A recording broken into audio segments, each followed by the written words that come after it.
Bien, chicos, hoy día vamos a ver salud en el trabajo. Para esto vamos a ver un videíto inicialmente. ¿Ya?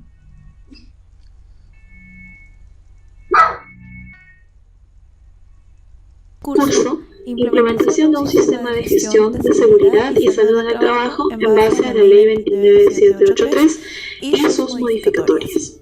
Lo que vamos a repasar en este curso es el marco general de la gestión de la seguridad y salud en el trabajo de acuerdo a la normativa legal vigente en el Perú. Y vamos a repasar cuáles son los requisitos que nos pide esta norma y en base a ello vamos a buscar los mecanismos para que puedan ustedes implementar este sistema de gestión que solicitan las normas en cada industria u organización en la que se encuentran laborando. Este curso consta de 5 módulos. El primero, que lo veremos el día de hoy, es acerca de la normativa legal, el marco general de la gestión de seguridad y salud del trabajo. En este módulo vamos a ver a grandes rasgos cuál es la normativa legal, la 29783, y cuáles son los requisitos de manera general. Luego de ello vamos a usar esta norma en el módulo 2 que menciona la evaluación de la organización en materia de gestión de la seguridad y salud en el trabajo. No vamos a identificar el sistema de gestión en una empresa, si es que ha habido alguna intención de implementarlo o si es que no existió intención de implementar el sistema de gestión en la organización. ¿Cómo le estamos encontrando? ¿Con qué herramientas ya cuenta la organización para que nosotros podamos usarlo en la implementación de este sistema de gestión de seguridad? Luego de ello, vamos a ver la formación del Comité de Seguridad y Salud en el Trabajo, o de efecto, si la empresa cuenta menos de 20 trabajadores, la elección de un supervisor de seguridad y salud en el trabajo. En el módulo 4 vamos a ver las fases del sistema de gestión de la seguridad y salud en el trabajo de acuerdo al ciclo de DEM. Y por último, en el último módulo, vamos a tocar los temas de fiscalizaciones en materia de seguridad y salud en el trabajo, que en este caso están a cargo de la SUNAFIL. Bien, vamos a repasar el temario del módulo 1 acerca de la normativa legal, el marco general de la gestión de seguridad y salud en el trabajo, la ley 29783 y sus modificatorias de forma bien general, las responsabilidades del empleador y responsabilidades del Estado, y también los conocimientos de otras normas relacionadas al sistema de gestión de la seguridad y salud en el trabajo. El objetivo del módulo del día de hoy es estudiar el marco normativo general de la seguridad y salud en el trabajo y aprender a gestionar sus requisitos en un sistema de gestión para la organización objetiva de acuerdo a la necesidad. Cabe señalar que también existen otros modelos o guías de sistemas de gestión de seguridad y salud en el trabajo, tales por ejemplo la ISO 45001, que en sus cláusulas establecen los requisitos que debe cumplir un sistema de gestión en alguna organización. Sin embargo, nosotros debemos regirnos principalmente a lo que menciona en la Ley 29783 y su reglamento, el decreto 005-2012 y sus modificatorias. Entonces, es por ello que en este módulo vamos a repasar de manera general qué es lo que nos dicen estas normas y cómo es que podríamos aplicarlo a nuestra organización. La Ley 29783 y sus modificatorias. La Ley 29783, la Ley de Seguridad y Salud en el Trabajo, establece los requisitos generales que deben implementar las organizaciones mediante un sistema de gestión. Dichos requisitos deben ser aplicables a toda organización en los diferentes niveles. Esta norma, que fue promulgada en agosto del año 2011, como ya lo mencionamos, establece los requisitos generales que toda organización de manera obligatoria tiene que implementar como parte de su sistema de gestión de seguridad y salud en el trabajo, basándose también en el reglamento de esta ley, que es el Decreto Supremo 005 del año 2012. Sin embargo, esta norma, la Ley 29783, tuvo una modificatoria, modificada por la Ley 30222, en el cual modifica 6 artículos de la 29783 y una disposición complementaria, en la cual se establece que los artículos 13, 26, 28 y 32, así como los artículos 49, 76 y la cuarta disposición complementaria, sean modificadas. Muy bien, y vamos a comenzar a repasar la Ley 29783 desde el título preliminar, en el cual vamos a encontrar a los 9 principios que rigen esta norma de seguridad y salud en el trabajo. Vamos a comenzar con el primer principio, que es el principio de prevención. Dice: el empleador garantiza en el centro de trabajo el establecimiento de los medios y condiciones que protejan la vida, la salud y el bienestar de los trabajadores y de aquellos que, no teniendo vínculo laboral, prestan servicios o se encuentran dentro del ámbito del centro de labores. Aquí está hablando de dos tipos de contratos: los que se encuentran en planilla de la empresa, los que son responsabilidad directa de la empresa, y también de los servicios que se encuentran trabajando para la empresa, tales son las personas o empresas que se encuentran laborando o que tienen que acudir a las instalaciones de la empresa, como por ejemplo por contratos por locación o por servicios tercerizados. Por dar un ejemplo, los servicios de limpieza, los cuales muchas veces no se encuentran bajo responsabilidad directa de la empresa empleadora. Sin embargo, ellos tercerizan sus actividades con otras empresas, con una service.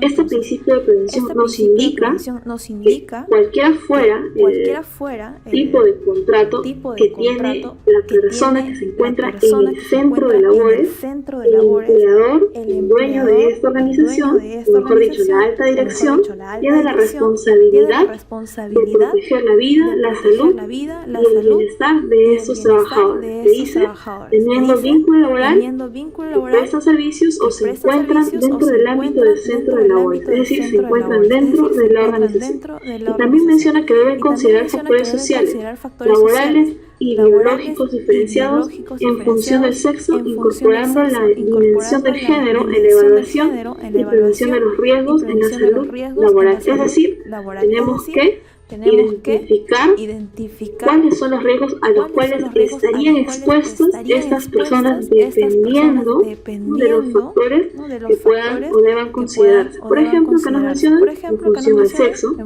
incorporando la dimensión de género en la evaluación. Entonces, son puntos que nosotros debemos tomar en cuenta, muy importantes para poder implementar nuestro sistema de gestión.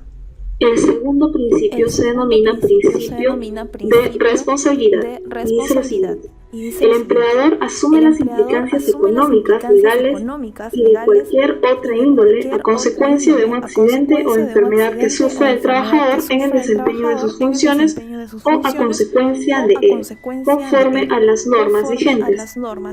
Es decir, si algún trabajador se accidenta dentro de la organización o por responsabilidad de la organización, recibió una orden expresa de su jefe inmediato, quien es el representante de la organización para este trabajador, de realizar alguna labor o alguna actividad, y en cumplimiento de sus funciones sufre alguna lesión o algún accidente o alguna enfermedad ocupacional, la responsabilidad de las implicancias económicas, legales y de cualquier otra índole deben recaer sobre el empleador. El tercer principio, el principio de cooperación, menciona que el Estado, los empleadores y los trabajadores y sus organizaciones sindicales establecen mecanismos que garanticen una permanente colaboración y coordinación en materia de seguridad y salud en el trabajo. ¿A qué se refieren con este punto? La gestión de la seguridad y salud en el trabajo debe estar basada en una constante coordinación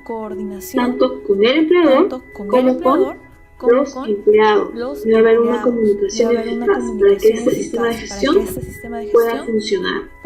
A esto le llamamos el principio de cooperación. El cuarto principio, el principio de información y capacitación.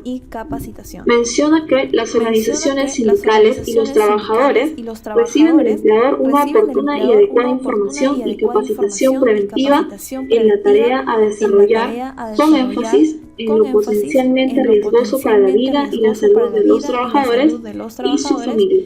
Es decir, el empleador está en la responsabilidad de brindar toda información que pueda ser de utilidad y que deba brindar a esos trabajadores a fin de reducir el riesgo para su vida, de que ellos puedan prevenir estas situaciones de emergencia.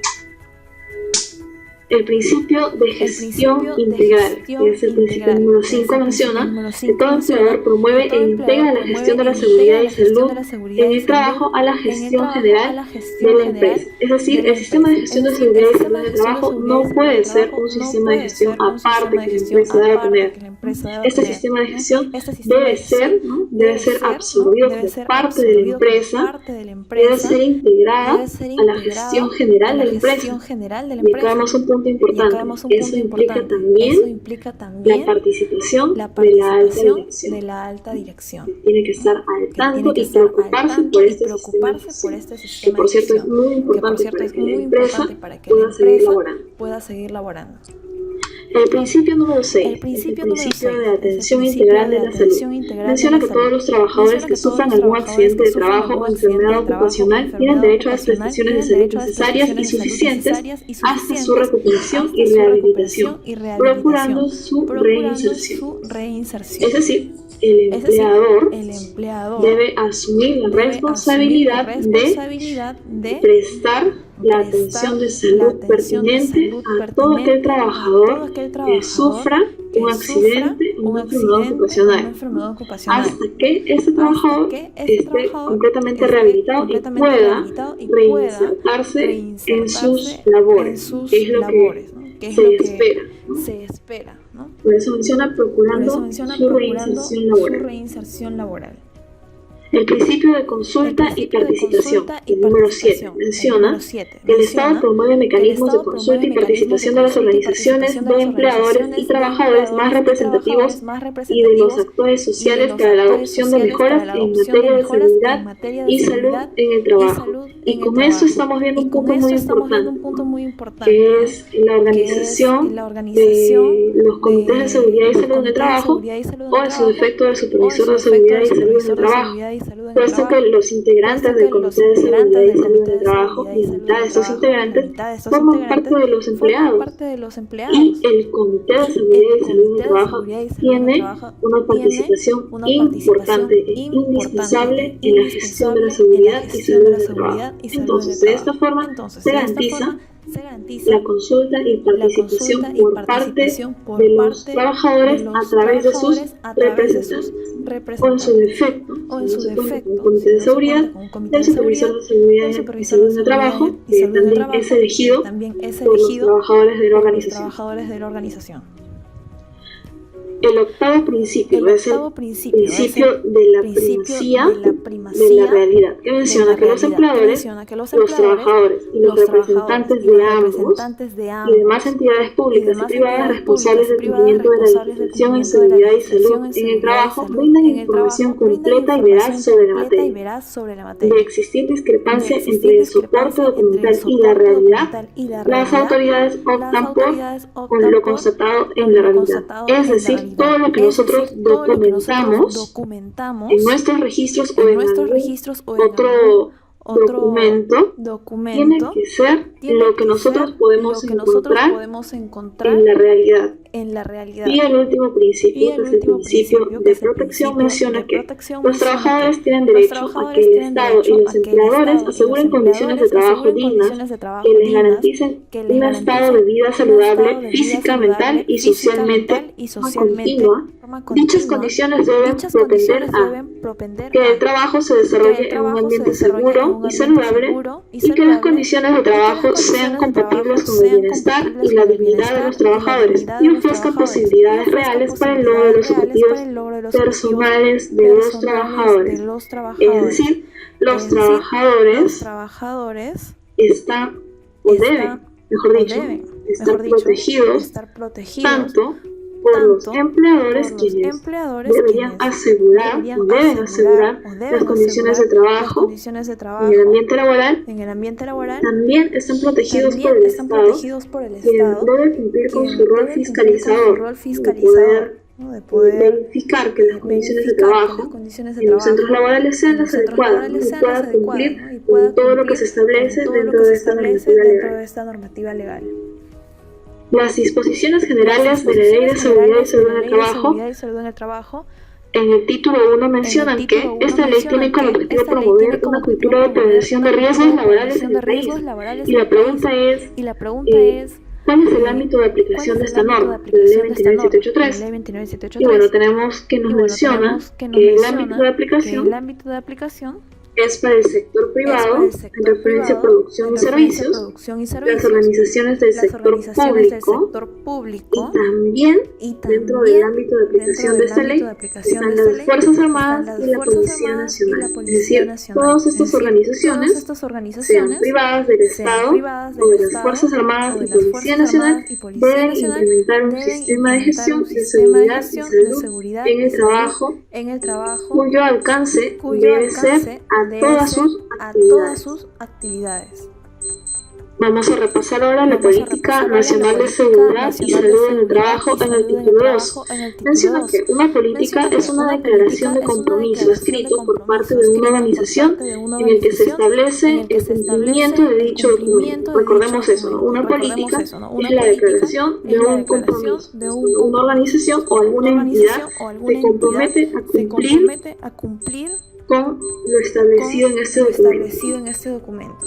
Y en la Ley 29783, la Política Nacional de Seguridad y Salud en el Trabajo menciona que su objetivo es prevenir los accidentes y daños para la salud que sean consecuencia del trabajo, guarden en relación con la actividad laboral o sobrevenga durante el trabajo, reduciendo al mínimo en la medida en que sea razonable y factible las causas de los riesgos inherentes al medio ambiente del trabajo. Es decir, en pocas palabras, minimizar los accidentes laborales y las enfermedades ocupacionales. En la siguiente lámina vamos a encontrar la organización del Sistema Nacional de Seguridad y Salud en el Trabajo, basándonos en nuestra norma, que estamos repasando ahora, el Ley 29783, y su reglamento del Decreto Supremo 005 del año 2002. Esta Ley de Seguridad y Salud en el Trabajo es una política nacional de seguridad y salud en el trabajo, formada por el Sistema Nacional de Seguridad y Salud en el Trabajo, que consta en dos partes, ¿no? El Consejo Nacional y el Consejo Regional. Y con esto vamos a repasar el sistema de gestión de la seguridad y salud en el trabajo. ¿En qué consiste un sistema de gestión de la seguridad y salud en el trabajo? El sistema de gestión de la seguridad y salud en el trabajo consiste en el desarrollo de un proceso lógico y por etapas, basado en la mejora continua y que incluye la política, la organización, la planificación, la aplicación, la evaluación, la auditoría y las acciones de mejora con el objeto de anticipar, reconocer, evaluar y controlar los riesgos que puedan afectar la seguridad y la salud en el trabajo. Es decir, es una secuencia lógica de actividades que nos van a permitir cumplir con los requisitos que están establecidos en esta norma y también, más importante aún, cumplir con el objetivo de la Política Nacional de Seguridad y Salud en el Trabajo, que es minimizar los riesgos laborales y las enfermedades ocupacionales y, en lo posible, en algunos casos, evitar que esto suceda.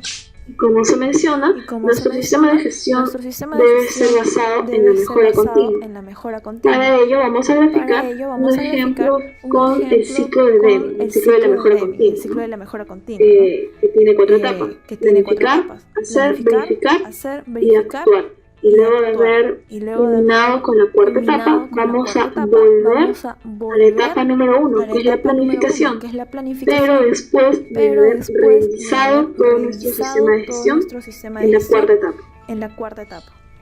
Para nosotros, para el sistema de gestión de la seguridad y salud en el trabajo, basándonos en la Ley 29783. Nuestra primera etapa de planificación consta de 6 actividades: el reconocimiento de los requerimientos legales de la seguridad, la formación del comité de seguridad y salud en el trabajo, muy importante, indispensable, mejor dicho, para la toma de decisiones, la elaboración del IPRC, que vamos a ver más adelante, el establecimiento de la política de seguridad y salud en el trabajo de la organización, el establecimiento también de los objetivos y metas de seguridad y salud en el trabajo, que van de la mano con el programa de seguridad y salud en el trabajo anual.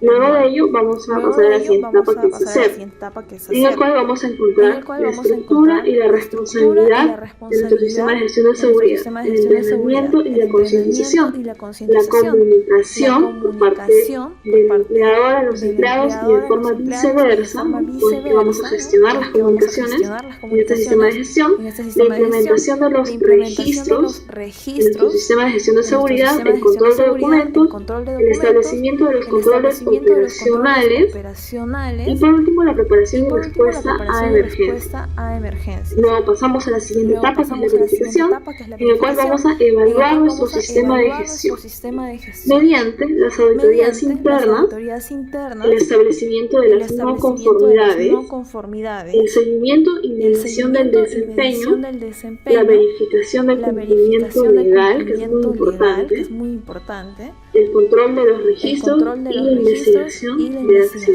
de accidentes. Y por último, vamos a ir a la cuarta etapa, que es actuar. Y más que nada, nuestro producto debe basarse en las salidas de la revisión por la dirección, que nos va a servir a nosotros evaluar cómo ha estado nuestro sistema de gestión para volver a planificar. ¿Cuáles son los documentos que el empleador debe exhibir como parte del sistema de gestión de seguridad?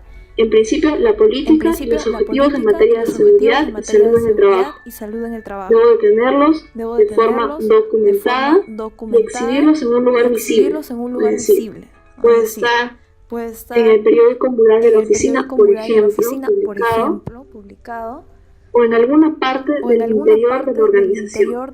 Pero si es que nuestros trabajos como organización los hacemos fuera de la empresa, entonces estos documentos debemos llevarlos con nosotros, pudiendo armar un file, tal vez, en el cual se encuentren todos nuestros documentos.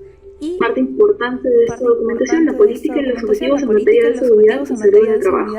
Más que nada, eso aplica para los trabajadores que van a campo y son empresas contratistas. Luego, debo exponer el reglamento interno de seguridad y salud en el trabajo, la matriz IPRC, que al igual que la política y objetivos en materia de seguridad, tienen que estar exhibidos en un lugar visible. Debo exhibir también el mapa de riesgos, la planificación de la actividad preventiva y por último, el programa anual de seguridad y salud en el trabajo. Como parte del sistema de gestión de seguridad y salud en el trabajo, tenemos 8 registros obligatorios, los cuales vamos a repasarlos más adelante. Sin embargo, me gustaría que tomen en cuenta la resolución ministerial 050 del año 2013, en la cual se encuentran todos los formatos que se hace referencia en esta lámina. Las responsabilidades del empleador y responsabilidades de los trabajadores. Lo encontramos en el título 5, en los derechos y obligaciones. Vamos con el capítulo 1, que dice derechos y obligaciones de los empleadores. El empleador ejerce un firme liderazgo y manifiesta su respaldo a las actividades de su empresa en materia de seguridad y salud en el trabajo. Es decir, la responsabilidad del sistema de gestión de seguridad y salud en el trabajo recae principalmente el liderazgo sobre el empleador, el mismo que debe ser asumido por la alta dirección. El empleador debe garantizar la seguridad y la salud de los trabajadores en el desempeño de todos los aspectos relacionados con su labor en el centro de trabajo o con ocasión del mismo, como encontramos en uno de los principios de la Ley de Seguridad y Salud en el Trabajo, ¿no? Garantizar la seguridad y salud de los trabajadores en el desempeño de todos los aspectos relacionados a su labor. a su labor. Debe desarrollar también acciones permanentes con el fin de perfeccionar los niveles de protección. ¿Qué quiere decir este ítem? Menciona que el empleador tiene que evaluar constantemente los peligros y los riesgos a los cuales está expuesto el trabajador. Y de esa manera tiene que ir actualizando la información que se encuentra documentada en referencia a estas actividades. Y si se actualiza esta información, también el trabajador debe contar con la inducción como con las capacitaciones para poder realizar su trabajo de forma eficaz. Debe identificarse las modificaciones que puedan darse en las condiciones de trabajo y disponer lo necesario para la adopción de medidas de prevención de riesgos laborales. Y esto es parte del anterior, de la constante evaluación de los peligros y riesgos a los cuales está expuesto el trabajador. Y si identificamos que un puesto de trabajo se encuentra mal diseñado o no cumple con las condiciones mínimas requeridas para que el trabajador pueda ejercer sus labores, el empleador debe modificar ese puesto de trabajo. Como vemos en la imagen, por ejemplo, se muestra un ambiente laboral sin ninguna condición ergonómica. Los trabajadores se encuentran agachados, tal vez no cuentan con la iluminación adecuada, no hay orden en el lugar de trabajo. Y vamos a ver al costado de la imagen, menciona el trabajador no tiene que agacharse y hacer sus labores.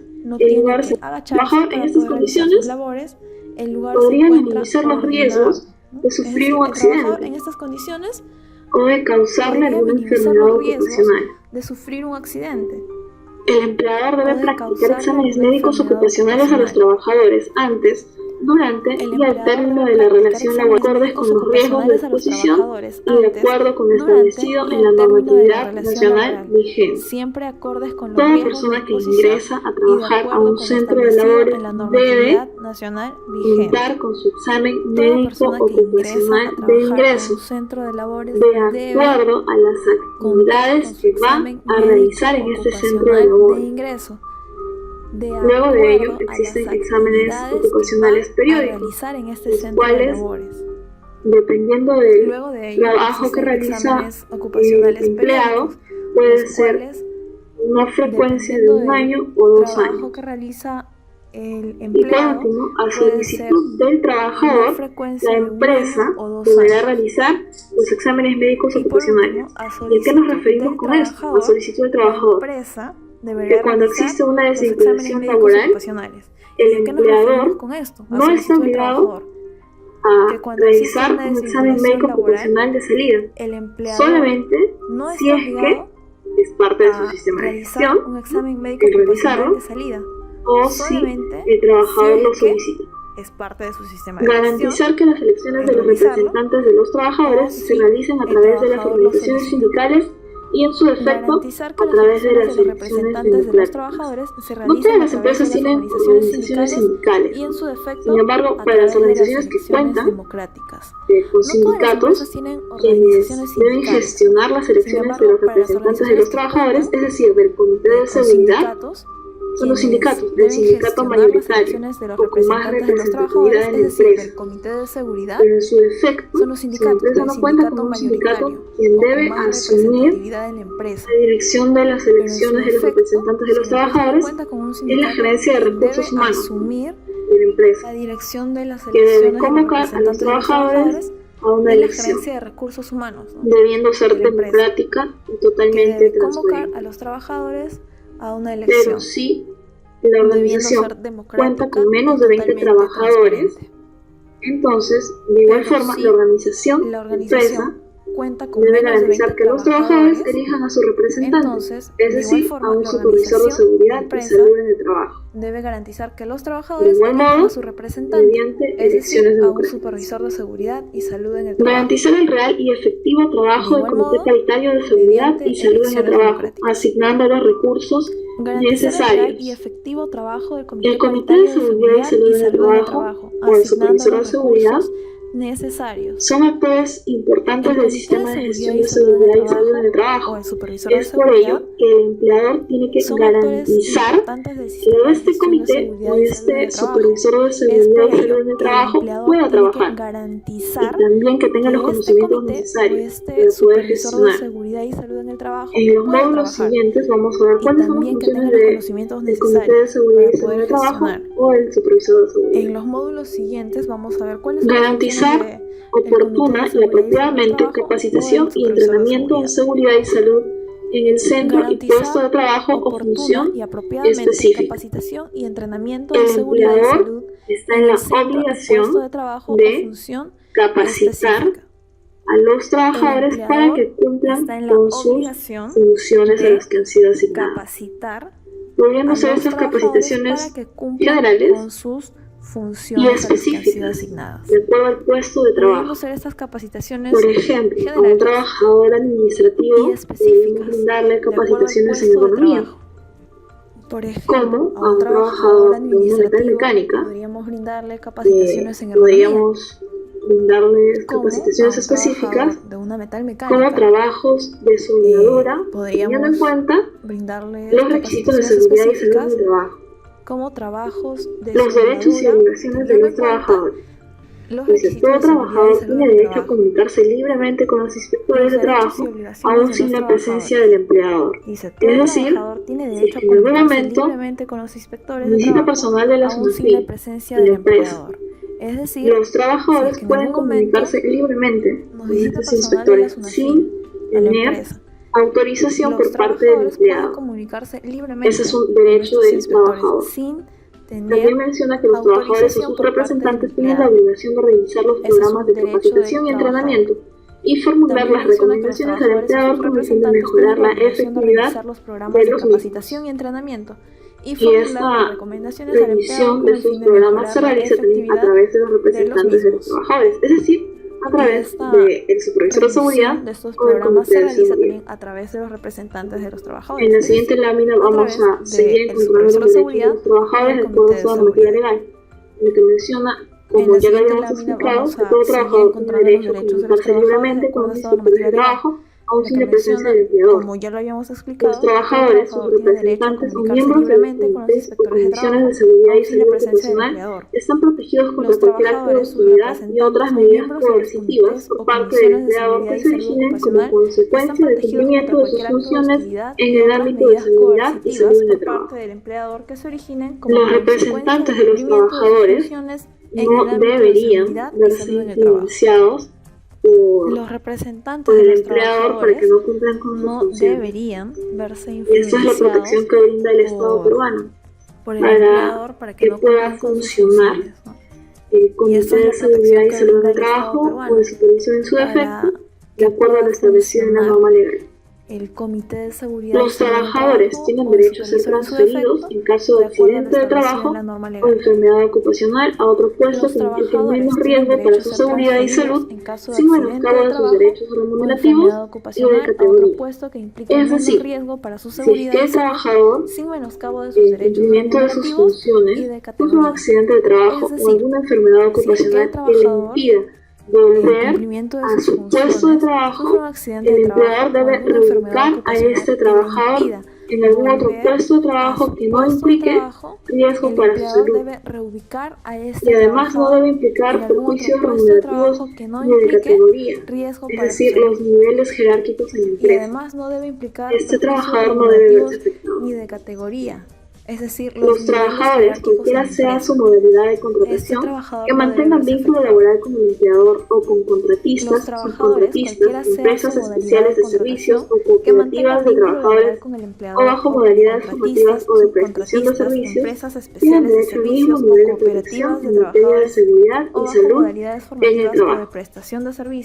Tanto el personal de la empresa como el personal subcontratado o tercerizado debe contar con el mismo nivel de protección en materia de seguridad y salud en el trabajo. Los trabajadores, sus representantes y sus organizaciones sindicales tienen derecho a examinar los factores que afectan su seguridad y salud y proponer medidas en estas materias.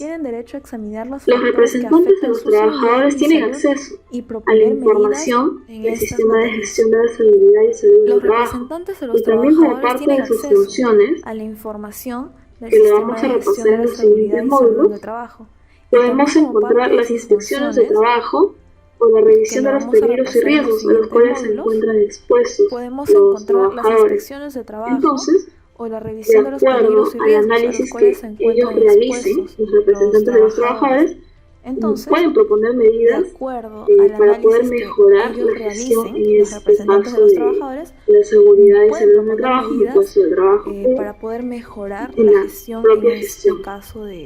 La seguridad un único objetivo que es minimizar los accidentes laborales y las enfermedades ocupacionales y en lo posible evitarlos. Los accidentes laborales, conocimiento de otras normas relacionadas al sistema de gestión de seguridad y salud en el trabajo. En realidad, existen más normas de las que se detallan en la lámina, siendo aproximadamente más de 20 las que se encuentran colgadas en el sistema para que las puedan revisar. Sin embargo, aquí se detallan una de las más importantes, señalando el Decreto Supremo 005, que es el reglamento de la Ley de Seguridad y Salud en el Trabajo, en el cual vamos a ver el desarrollo de esta ley, el desarrollo de la 29783 y la estructura, ¿no?, que debería guardar este sistema de gestión de seguridad y salud en el trabajo. También vamos a ver la resolución ministerial 148 del año 2012, que son las guías y formatos referenciales para el proceso de elección de los representantes de los trabajadores ante el Comité de Seguridad y Salud en el Trabajo o su defecto de representante de los trabajadores como el supervisor. También tenemos la resolución ministerial 050-2013, que son los formatos referenciales de los registros obligatorios del sistema de gestión de seguridad. Y por último tenemos la resolución ministerial 375 del año 2008, que es la norma básica de ergonomía y procedimientos de evaluación de riesgo y ergonómico. Estas 4 normas vamos a tenerlas en cuenta durante toda la sesión del curso, porque las vamos a repasar constantemente. Bien, nos vemos en el segundo módulo para poder repasar la evaluación de la organización en materia de gestión de la seguridad y salud en el trabajo, ya iniciando de esta manera con la gestión para poder implementar el sistema de gestión de seguridad y salud en el trabajo en una empresa.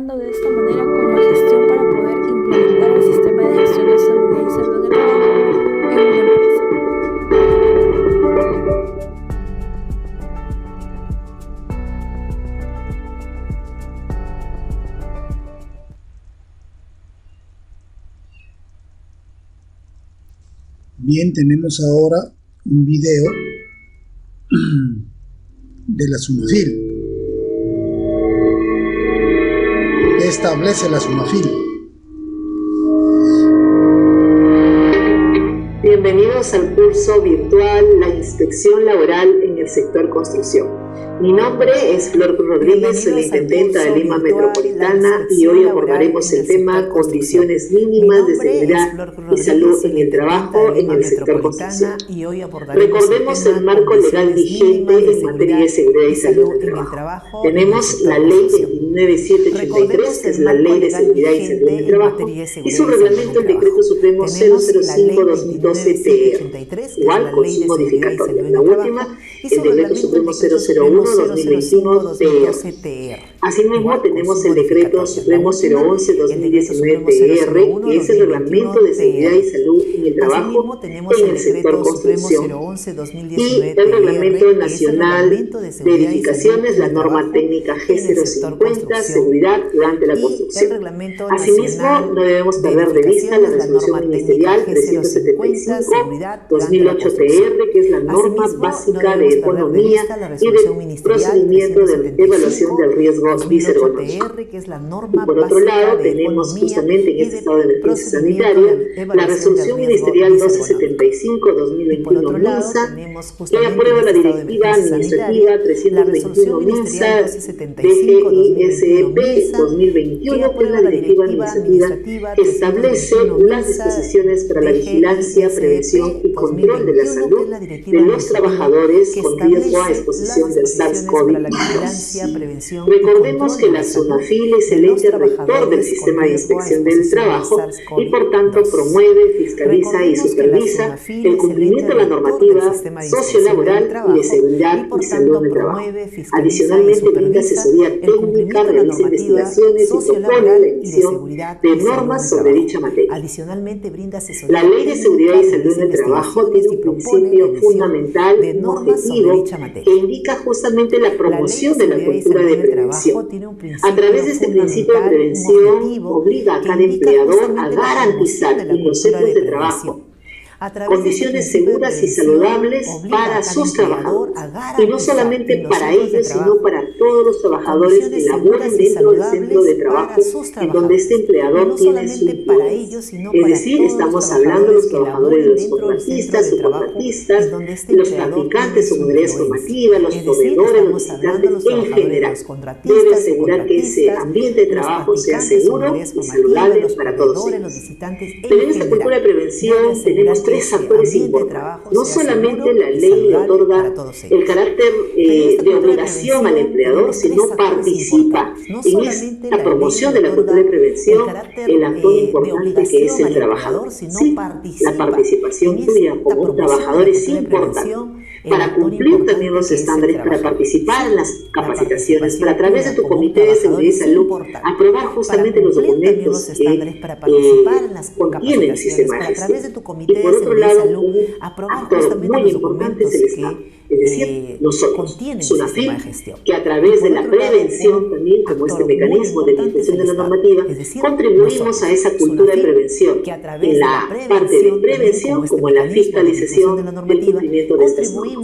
La ley también nos establece el principio de responsabilidad. ¿Qué significa esto? Es el empleador quien asume las implicancias económicas por la ocasión de repente de un accidente o enfermedades ocupacionales. Entonces, es quien va a sustentar, a solventar estos gastos y no es el trabajador.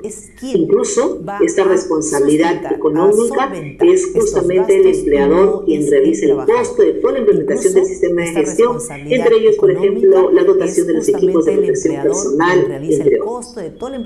Esta ley de inspección del trabajo tiene un alcance para todo tipo de empleadores, no solamente para el empleador del sector privado, sino también para los empleadores del sector público, igual para trabajo autónomo, las Fuerzas Armadas y policiales, es decir, tiene una ampliación de alcance nacional para todo sector. El Decreto Supremo 011-2019 TR, que es la norma sectorial en materia de seguridad y salud en el sector construcción, tiene un ámbito de aplicación no solamente para el titular del que ejecuta la obra, el principal que lo llamamos nosotros, sino también de todos los contratistas y subcontratistas que elaboran la obra respectiva. Está el alcance para todos los trabajadores, entonces, tanto del empleador directo como aquellos que vienen por los contratistas o subcontratistas. También tenemos las personas de las empresas de servicio especial, las cooperativas de trabajadores, las personas bajo las modalidades formativas, los trabajadores independientes y quienes en prestar servicios se encuentran en el lugar de trabajo o en lo que resulte aplicable. Entonces, el ámbito de aplicación de esta norma sectorial en materia de seguridad y construcción abarca a todos los empleadores y todos los trabajadores que laboran en ese sector, incluso los terceros.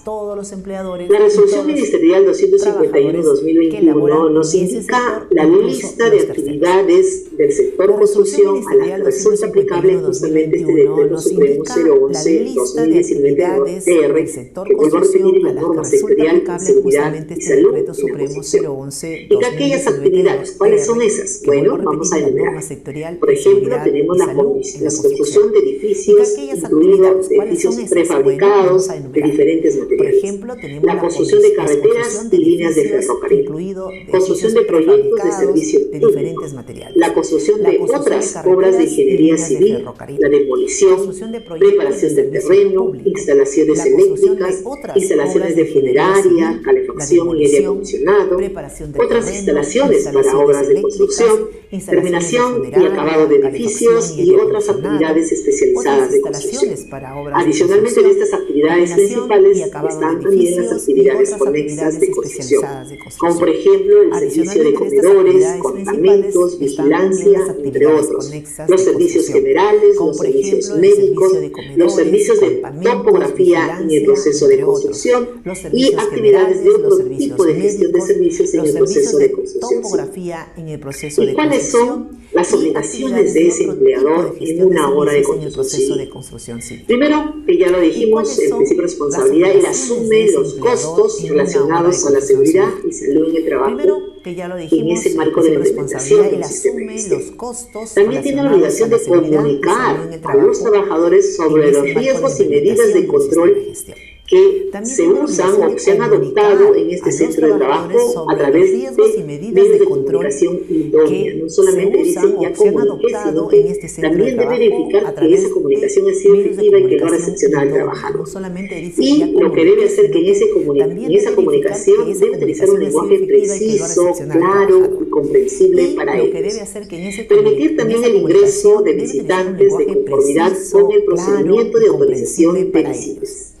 Adicionalmente, tiene la obligación de que, previo al cambio de un trabajador de un puesto a otro, realizar la autorización de habilitación, considerar las características personales del trabajador y de salud para asignarle justamente nuevas tareas. Garantizar la coordinación efectiva de este empleador principal con los contratistas y subcontratistas cuando corresponde.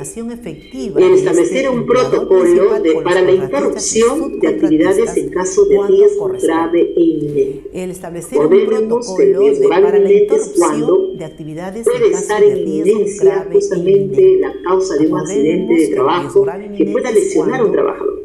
Entonces es necesario establecer un procedimiento en la cual se pueda saber cuál es la comunicación en su momento, de repente, por el trabajador, por el supervisor, ante quién debe hacerlo, cómo debe hacerlo, a través de qué canal. Entonces es importante establecer este protocolo.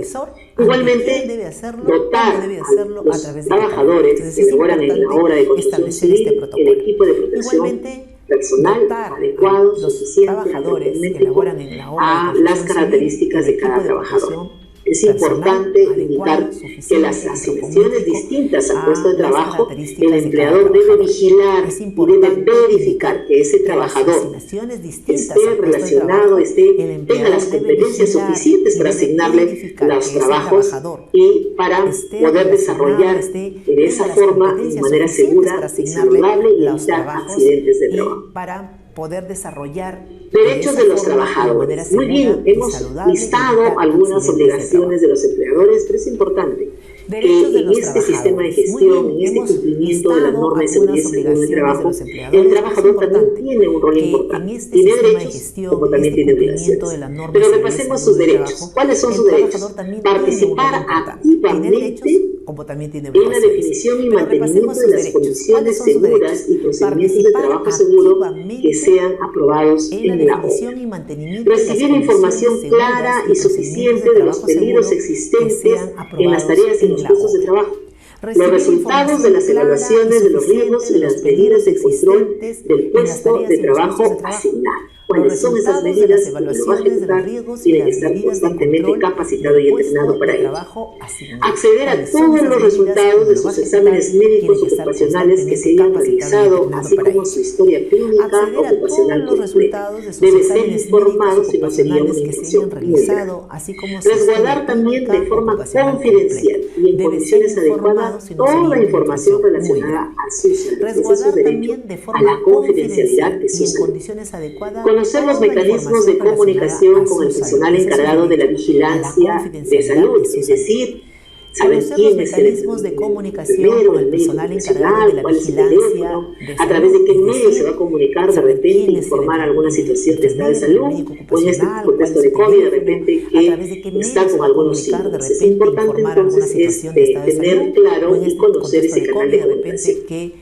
Y acceder a los resultados informes de las investigaciones de los accidentes de trabajo y enfermedades ocupacionales en los que directamente se haya visto involucrado.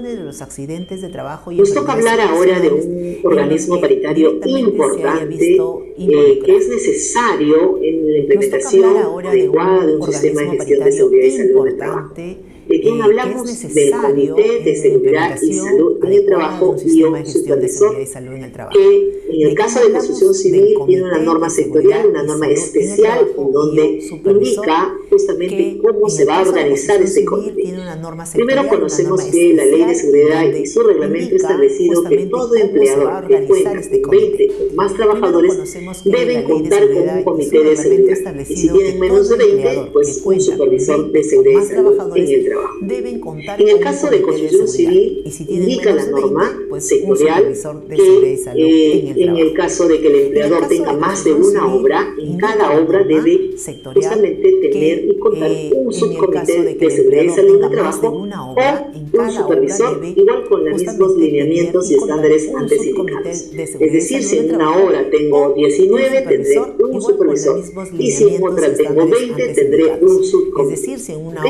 ¿Cómo participan en todo caso en esta evaluación? En cada obra tendrán que inmediatamente iniciada la obra, tienen que constituir con los mecanismos establecidos en la norma la convocatoria, la participación de los trabajadores, luego la designación por parte del empleador que representa en cada obra para tener y contar con estos organismos paritarios que son importantes, porque ya habíamos indicado la participación de los trabajadores a través de sus representantes, especialmente del comité, es vital, porque este comité es el que aprueba los documentos de gestión, planes de seguridad, etcétera, dentro del centro de trabajo.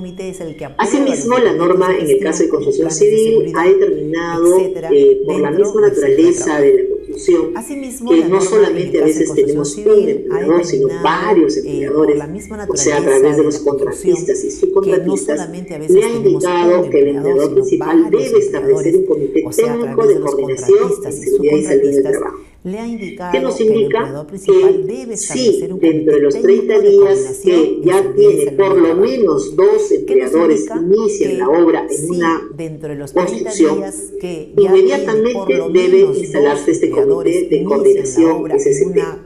Y si se van anexando otros, máximo en 3 días calendarios siguientes de incorporarse este contratista, debe también incorporarse a este comité de coordinación en seguridad y salud en el trabajo.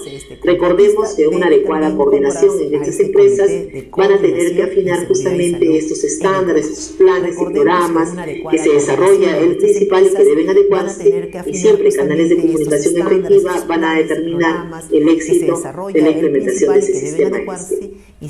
Ahora nos toca un tema importante que se tome en cuenta respecto a la investigación de los accidentes de trabajo.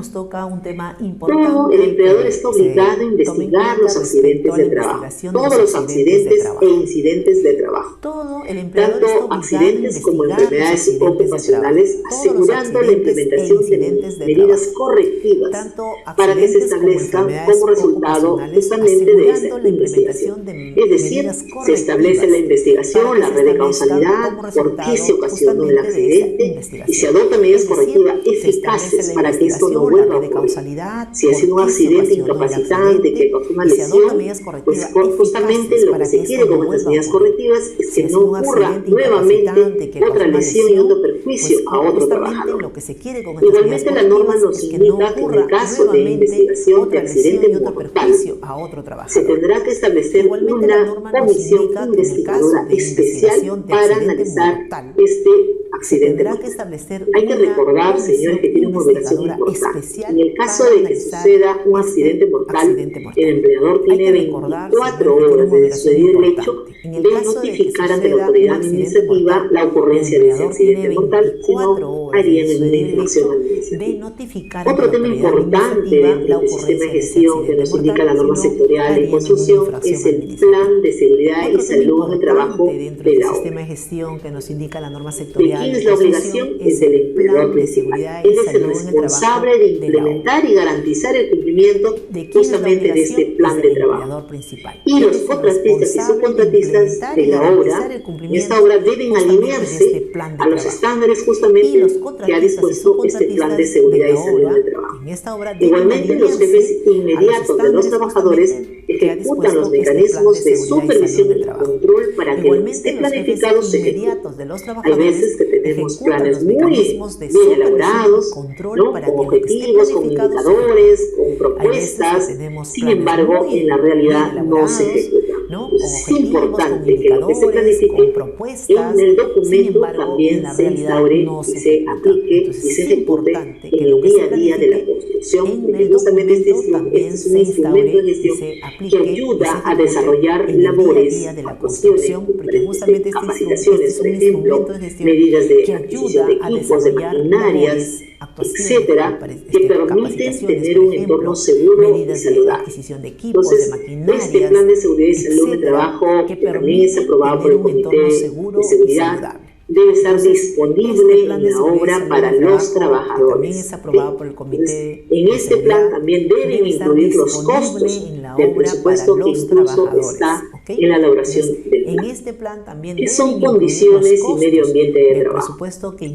Es importante determinar y ponernos en la presencia de repente de la imagen de una obra de construcción y vamos a ver que hay varios elementos, agentes y factores que tienen influencia en la generación de riesgos que pueden afectar justamente la seguridad y la salud de los trabajadores. Justamente ese es el entorno de trabajo y las condiciones. ¿Qué incluye? Incluye justamente las características generales de los locales, de las instalaciones, de los equipos, de los productos y demás elementos materiales existentes en la obra de construcción como centro de trabajo. Incluye también la naturaleza, las intensidades, las concentraciones o niveles de agentes físicos, químicos, biológicos en el ambiente de trabajo correspondientes o niveles de presencia que éstas tengan. Entonces, el ambiente de trabajo también está expuesto a muchos agentes. Y estos agentes que están presentes debemos tenerlo, debemos medirlo, debemos verificar si es que justamente se encuentran dentro de los límites establecidos. Igualmente tenemos que incluye las condiciones medio ambiente, los procedimientos, los métodos de trabajo y las tecnologías para el procesamiento de los agentes anteriormente citados, que influyen en la generación justamente de los riesgos de exposición a los trabajadores. Adicional, en este tema de las condiciones o medio ambiente está la parte organizacional. Es decir, la organización y ordenamiento de las labores y las relaciones laborales, incluidos los factores ergonómicos y psicosociales, que no deben perderse de vista, que son importantes y hay que evaluarlos.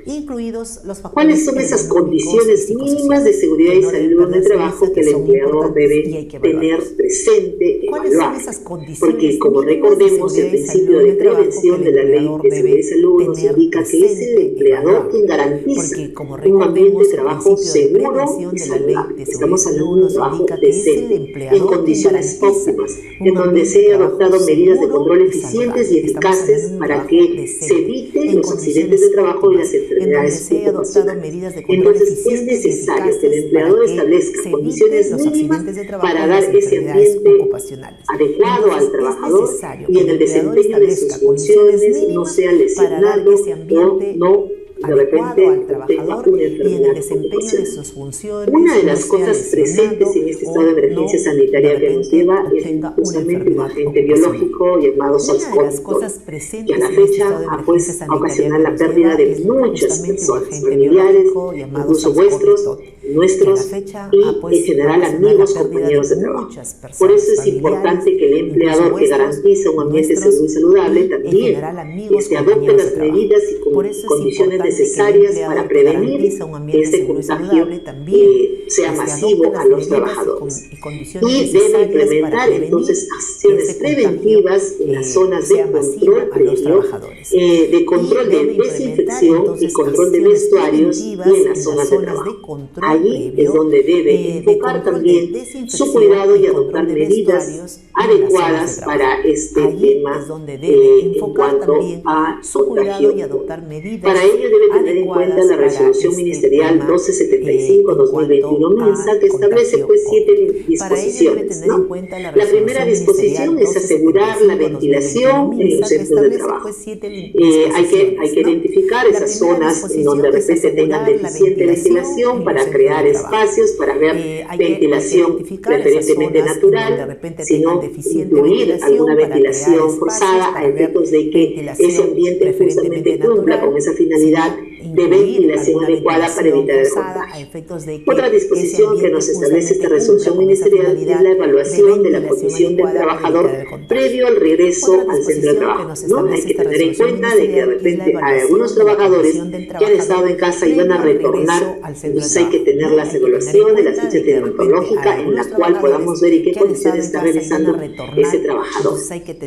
La disposición 3, el punto de lavado o desinfección de manos. Lo que la norma nos indica aquí es que el empleador debe colocar puntos de lavado a través de lavabos, ¿no? O alcohol gel para desinfección de manos y también el gel antibacterial para lavarse las manos con jabón líquido. Adicionalmente, las toallas, papel toalla para poder secarse adecuadamente las manos. Y lo recomendable es que en estos puntos de lavado tengamos señalítica de correcto lavado de manos y sensibilicemos al personal la importancia de que significa el lavado de manos. La disposición 4 está relacionada a la sensibilización de la prevención del contagio en el centro de trabajo. En este rubro, el empleador sensibiliza, capacita, informa sobre el tema del contagio, la forma de contagio, lo importante que es adoptar las medidas y disposiciones que están establecidas por el MINSA, como el uso de mascarillas, como el correcto lavado de manos, como el distanciamiento. Hay que sensibilizar por los medios ya sea audiovisuales, señalíticas, por los WhatsApp, por cualquier medio en donde llegue el empleado al trabajador y al empleador para cumplir este rol tan importante de evitar el contagio. La disposición 5 nos indica las medidas de prevención de aplicación colectiva, justamente también no solamente referida al personal específico, al equipo de protección específico, sino en general nos estábamos hablando de los alcoholes gel, de los jabones desinfectantes, de los puntos de lavado, etcétera, para proteger al personal en general de la obra. La disposición 6 está referido a las medidas de protección personal y el empleador tiene la obligación de dotar equipos de protección personal relacionados en este caso al COVID, como son las mascarillas de protección colectiva, las mascarillas que pueden ser la K95, que se usa una, o puede otorgar también las de 3 pliegues, que en este caso tendría que dotar 2 mascarillas, ¿no? Y por supuesto que no significa que solamente le dé esa cantidad, sino que si es que en el caso se rompe, se deteriora, tenga también la capacidad de dotar, de cambiar, de renovar esos específicos importantes para todos los trabajadores.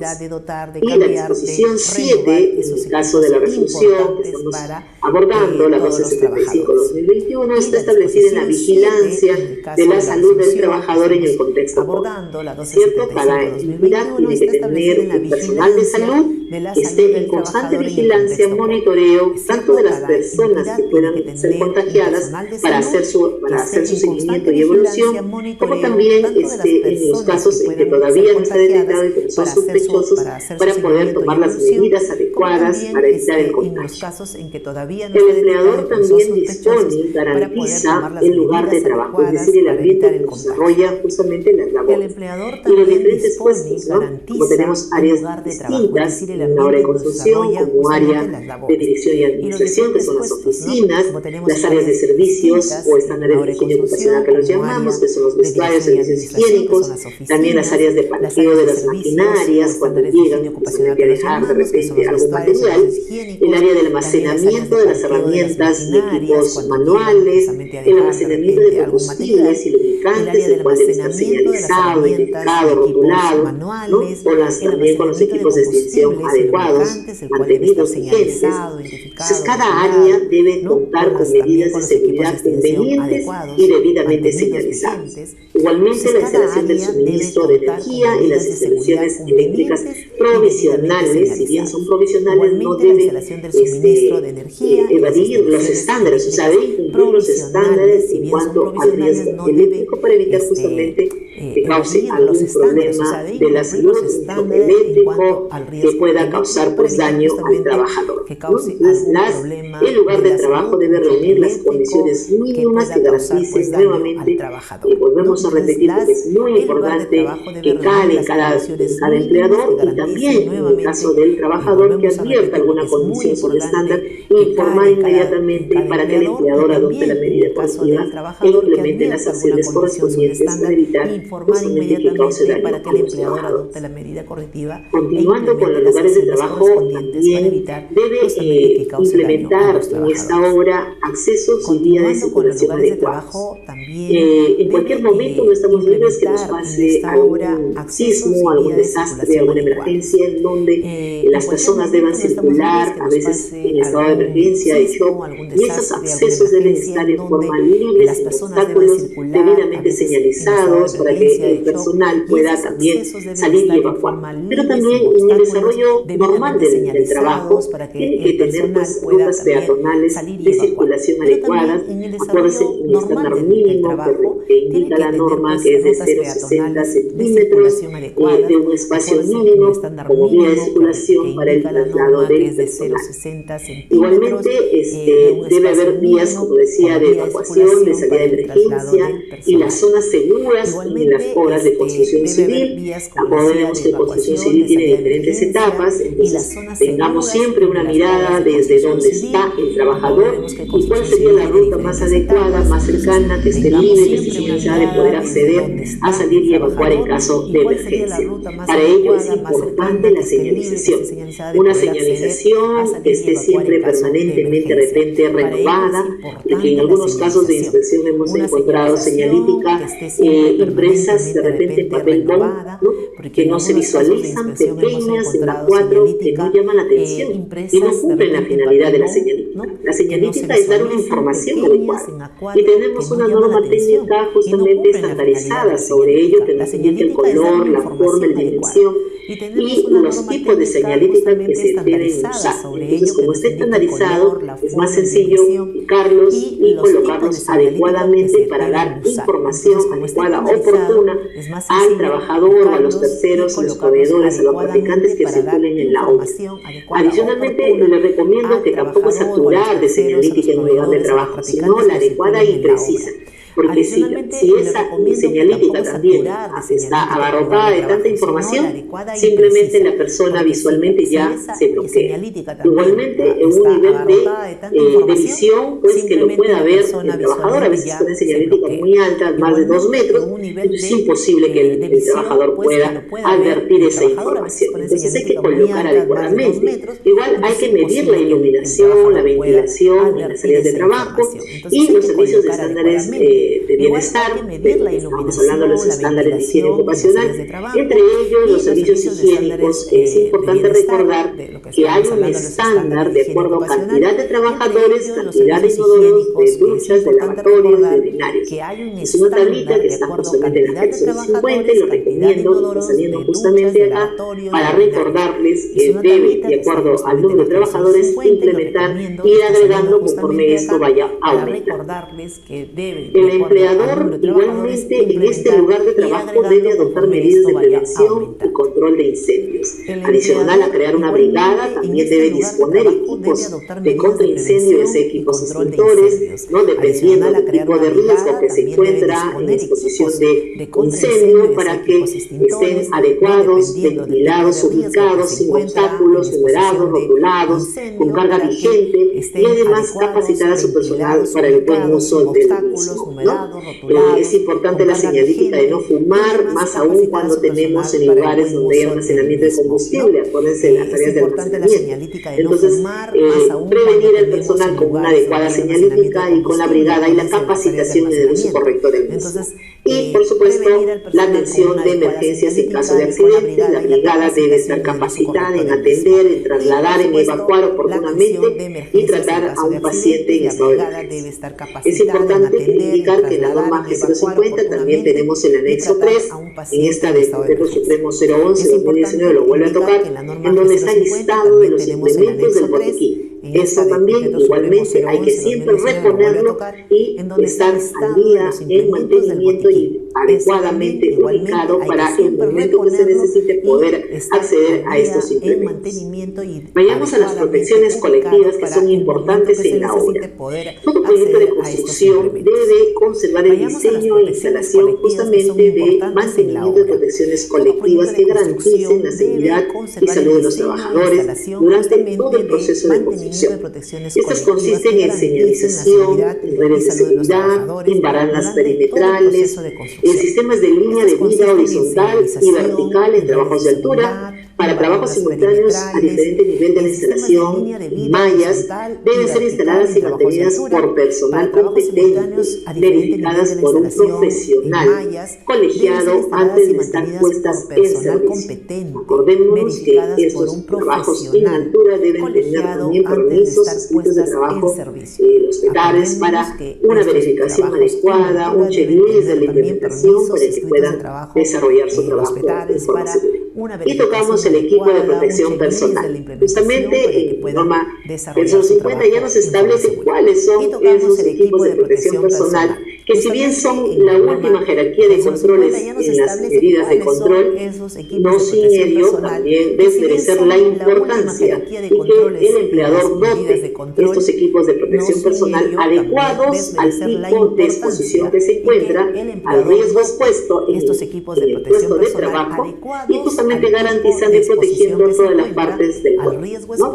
Antropométrico, señores, no cualquier talla, porque ya no existe o ya no tenemos la talla, pues le damos cualquier. El trabajador es talla, por ejemplo, de zapatos 42, y bueno, ya no tenemos, le damos un 46, le damos un 38, y no es así. La norma está clara y nos dice que debe ser antropométrica, es decir, relacionada a las medidas de cada trabajador. Entonces, ¿cuál es ese equipo de protección personal que nos establece la norma?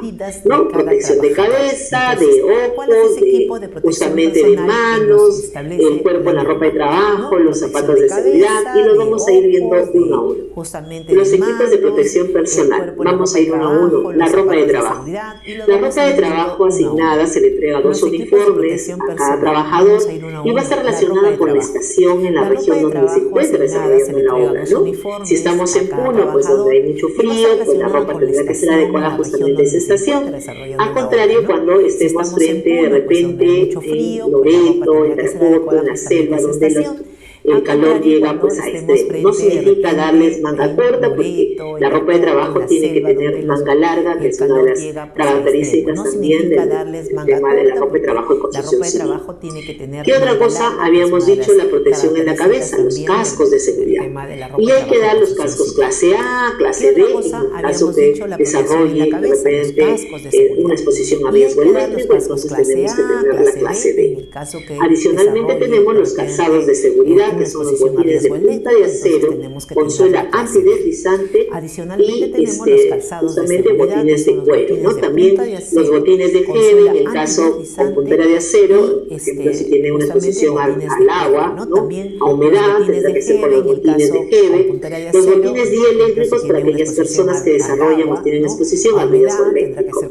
También tenemos los protectores auditivos, ¿no? De oídos, el uso de tapones o los en las zonas o auriculares, en las zonas en donde se eleva pues el riesgo al ruido. Entendemos que en una construcción hay muchas maquinarias y la exposición pues eleva a veces, muchas veces el límite permisible, y es necesario tener la protección auditiva correspondiente. Igualmente los protectores visuales, es decir, las gafas de seguridad, pueden usar monogafas o gafas panorámicas, caretas antibarra, pantallas de soldadura en el caso de que estén desarrollando ese tipo de labor, filtros para pantalla de soldadura, entre otros. La protección respiratoria, tenemos nosotros la mascarilla que se usa para el COVID, es usada justamente para evitar el contagio del COVID, pero cuando ya desarrolla una actividad de repente de otro tipo de partículas, tendrá que seguir usando justamente los protectores respiratorios adecuados, ¿no?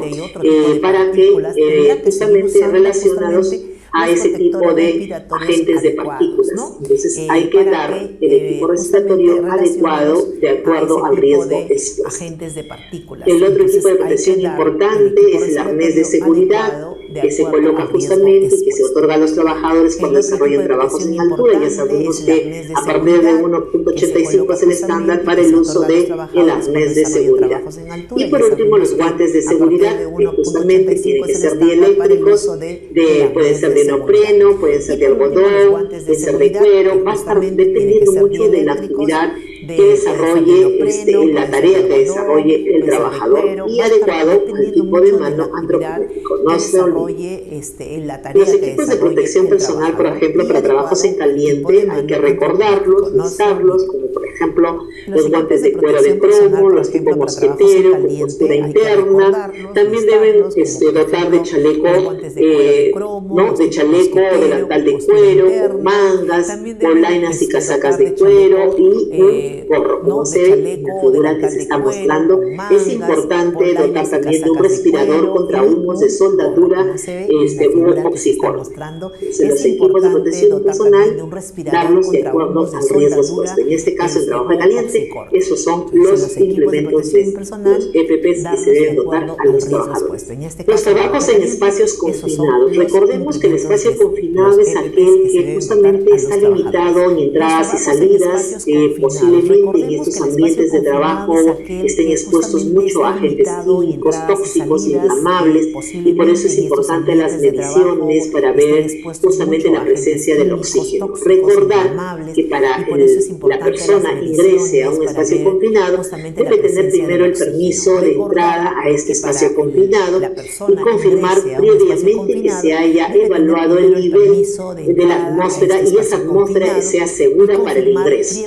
Igualmente, recordar que el porcentaje de oxígeno presente en el espacio confinado debe oscilar entre el 19 y 22% para evitar justamente el desvanecimiento, la falta de oxígeno a los trabajadores. Hay que también tener presente que dentro de estos espacios, como les decía, hay agentes químicos, tóxicos, inflamables que deben medirse y deben estar dentro de los límites permisibles dispuestos en la tabla BLA o normas del OSHA, ¿no?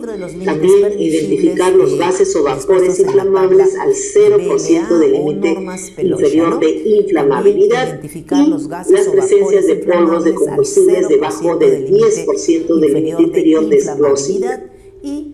Tenemos que hacer las mediciones antes del ingreso del trabajador y seguir todos los protocolos y los estándares que se disponen en los espacios confinados.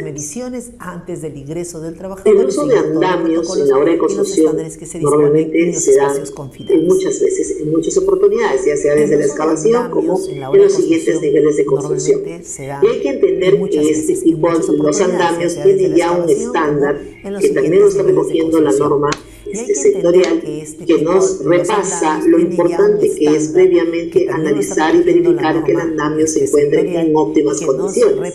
Y para ello tenemos que contrastarlo con un estándar que indica la norma. Y de acuerdo a su condición, pondremos la tarjeta adecuada, la verde, que está óptima, el andamio operativo o inoperativo, en el caso del rojo. Entonces hay que tener en cuenta algunas características sobre los andamios, ¿no?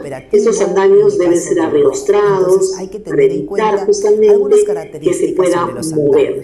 El levantamiento de los andamios debe ser en una plataforma segura, hay que nivelar esa forma, pero no pues con ladrillos. Se ha visto en algunas obras de construcción civil cuando hacemos inspecciones que elevan o levantan la estructura del andamio en pisos inestables. Entonces hay que verificar que esto sea justamente estable, de soporte para el andamio, que ya tiene un peso, más los trabajadores que están desarrollando o van a desarrollar algún trabajo en altura. Igualmente, aparte del arreozo que le estaba indicando y de la señalítica de la revisión que tenga estas tarjetas, tenemos que mirar también los caballetes, ¿no? El grosor de los caballetes también, que no se utilicen tablones que sean rajados, que sean pintados. Debe mantenerse siempre el espesor que indica de 7.5 de espesor estas plataformas o pisos de andamio, ¿no? Las nivelaciones deben utilizarse tornillos de ajuste entre la base y la sección de la estructura vertical del andamio, que este uso de tornillos de ajuste no debe pasar más de 30 centímetros de largo. En general tenemos que tener precaución en el uso adecuado, también sensibilizar y capacitar sobre su correcto uso, y que la revisión de él no sea una cuestión mera de práctica cotidiana, que en realidad solamente firmen, sí, todo está bien, y no se ha revisado exhaustivamente ese plan, ¿no? Hay muchas paralizaciones de obra que hacemos justamente porque advertimos que no se están dando las condiciones, ni siquiera en el levantamiento ni el uso de las estructuras de andamio estandarizadas. Entonces hay que cuidar de que el riesgo allí es alto, es intolerable. A partir de un 85, que estamos en trabajo de altura, si una persona cae porque no tiene de repente adecuadamente esa estructura, puede producir la muerte del trabajador. Igualmente, en este tema de los andamios, los ambientes en donde se haga, aparte de la nivelación, deben estar también limpios, retirados todos los obstáculos para que la subida y bajada sea también de salida del trabajador adecuada, ¿no? Entonces, el anclaje también del trabajador que está realizando un trabajo no se debe colocar en la misma estructura del andamio, salvo pues que no haya ninguna otra estructura adicional, pero para eso tengo que arrastrar adecuadamente mi andamio. El manejo y movimiento de cargas. Es importante considerar este tipo. En la construcción normalmente se dan muchas maquinarias para movimiento de carga. Acuérdense que el mensaje, igualmente esa área debe estar señalizada, debe estar delimitada, prohibido de repente el paso en esa área, y para, como existe ruido en estas obras de construcción, se ha establecido y se han estandarizado señales de comunicación entre la persona de repente que se encuentra de vigía con respecto a los otros trabajadores y con que manipula también estas maquinarias. Entonces hay que tener en cuenta que se señalice y se delimite el paso de los trabajadores por ese sector. Solo aquellas personas entrenadas y autorizadas pueden dar las señales tanto al operador de grúa, porque hay que considerar que las señales son únicas, y también operar las máquinas y las grúas también deben ser por personal técnico y entrenado, ¿no? El izamiento también, las operaciones de izar se suspenden cuando el viento supere los 80 kilómetros por hora. Entonces hay que estar midiendo también este tema del viento. Está prohibida la permanencia y pasaje de los trabajadores en la sombra de caída. Entonces, por eso es importante la delimitación, ¿no? Y crear barreras para que ningún trabajador pueda ingresar por esa importante La grúa circula con la pluma baja siempre que el terreno lo permite. Hay disposiciones y estándares que no hay que perder de vista. Es también un área, un trabajo de alto riesgo en el cual tenemos que estar con las personas y las vigías en constante concentración y con las herramientas y de las delimitaciones para evitar justamente el pase de repente alguna persona que se ha distraído y pueda estar entrando en una zona de Otra cosa importante es el orden y limpieza. Siempre cuando hacemos inspección nos dicen es que la obra de construcción tiene muchos materiales, entonces lo tiran por donde sea. No, señores, está bien, hay desperdicio, se va cambiando, hay demolición, hay situaciones que sí, bueno, desechos, pero hay que ponerlos en su lugar, hay que tener espacios señalizados, zonas de acopio para tal lugar, y los que no retirarlos, y en todo caso retirar esos desperdicios, mantener siempre las vías de circulación adecuadas, libres de estos obstáculos, ordenar los pisos, limpiar los pisos de grasas, de aceites que puedan evitar, para evitar caídas de las personas. Entonces el orden y limpieza hay que implementarlo, y es una cosa importante para justamente desarrollar un ambiente seguro, saludable para los trabajadores. La sensibilización y la capacitación en las obras, tanto los trabajadores del principal como los contratistas, es importante. Entonces, esta norma ha establecido un estándar importante respecto a la inducción y a la capacitación y también al entrenamiento.